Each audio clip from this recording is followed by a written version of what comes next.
Баршаңызға сәлем, құрметті достар, менің каналыма қош келдіңіздер. Сіздермен бірге алдағы уақытта осы жерде ағылшын тіліндегі көптеген қызықты ақпараттармен бөлісетін боламын. Біздің алғашқы сабағымыз social issues, яғни әлеуметтік мәселелер. Issues бізде мәселелер деп аударылады. Ең алғашқы сөзіміз bullying, яғни ing мен аяқталатын ағылшын тіліндегі көптеген сөздер қазақ тілінде ң әріпі арқылы дыбысталады. Bullying қорлау. Bullying is a big problem in many schools.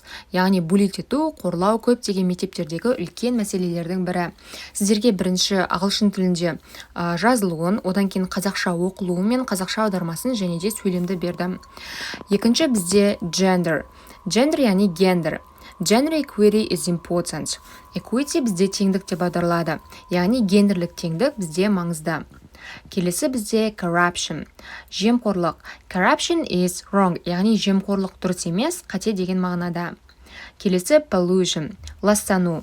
Pollution makes the air dirty. Dirty бізде таза емес, лас деген мағынада. Яғни бізде ластану ауаны өте жаңағыдай таза емес етеді деген мағынада. Келесі бізде discrimination, яғни тікелей мағынада дискриминация деп аударылады, яғни кемсіту. Discrimination is not fair. Fair деген бізде әділ деп аударылады. Ал бұл жердегі мағынасы, яғни not fair, кемсіту, ол бізде әділ емес деген мағынада. Келесі бізде rights. Құқық. Негізі бізде right деген сөз бар, ол бізде оң жақ деп аударылады, не болмаса дұрыс деген мағынада аударылады. Ал бұл жерде s жалғасақ, ол зат есім түрінде құқық деп аударылады. Everyone has rights, яғни барлығының, әркімнің өз құқығы бар. Келесі бізде unemployment, яғни жұмыссыздық. Unemployment is a crucial issue. Issue бағана айтып өткеніміздей мәселе, ал crucial деген important, яғни маңызды деген сөздің синонимі ретінде аударылады. Осы көбінесе important деп айтқаннан гөрі crucial сөзін қолдансаңыз, сіздің деңгейіңіздің жаңағыдай жоғары екенін көрсетеді. Яғни жұмыссыздық маңызды мәселелердің бірі. Келесі бізде addiction, яғни тәуелділік. Addiction can hurt people. Hurt яғни ауыртады деп аударылады, ал контекстік мағынасына келетін болсақ, тәуелділік көптеген адамдарға жаңағыдай зиян беруі мүмкін деген мағынада. Келесі бізде obesity, яғни семіздік.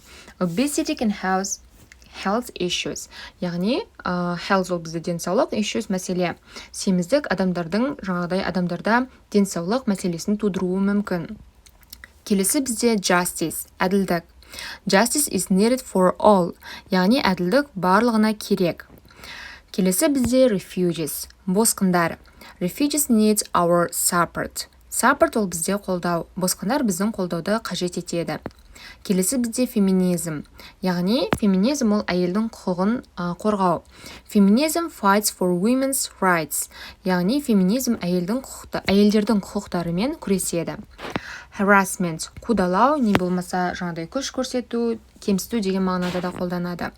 Harassment is not acceptable.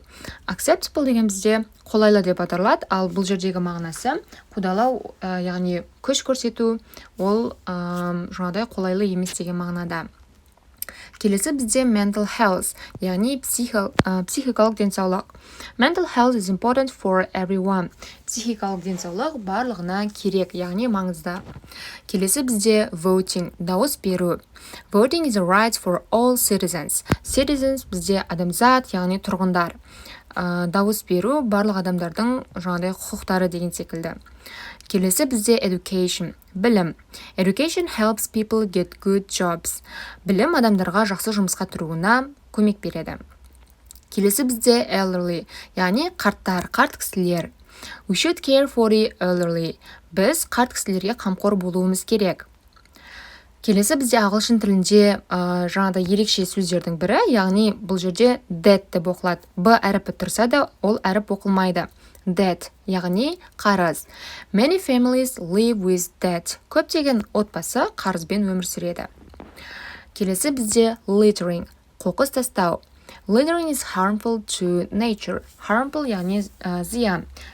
Қоқыс тастау табиғатқа зиян деп аударылады. Келесі бізде child labor, яғни бала еңбегі. Child labor is unfair to kids. Біз бағана контекстте fair деген сөзді кездестірдік, яғни ол әділ деп аударылады. Ал unfair ол бізде әділетсіз. Баланың еңбегі кішкентай, яғни кәмелет жасқа толмаған kids балалар үшін жаңағыдай әділетсіз деп аударылады. Келесі бізде homelessness. Бұл жерде енді ұзағырақ болғандықтан кішкене шатасып тіліміз келмей оқи алмауымыз мүмкін. Былай бөліп оқысақ болады. Homelessness деген секілді осылай үшке бөліп айтсақ болады. Бұл бізде баспанасыздық деп аударылады. Homelessness needs our help. Яғни баспанасыз адамдар біздің жаңағыдай көмегімізді қажет етеді. Келесі бізде inequality, теңсіздік. Бағана біз equality дегенді кездестірдік, ол бізде теңдік болса, теңсіздік бізде inequality. Inequality is a big problem in the world. Теңсіздік әлемдегі өте үлкен мәселелердің бірі. Келесі бізде poverty, яғни кедейлік. Many people live in poverty. Көптеген адамдар кедейшілікте өмір сүреді. Келесі бізде crime, яғни қылмыс.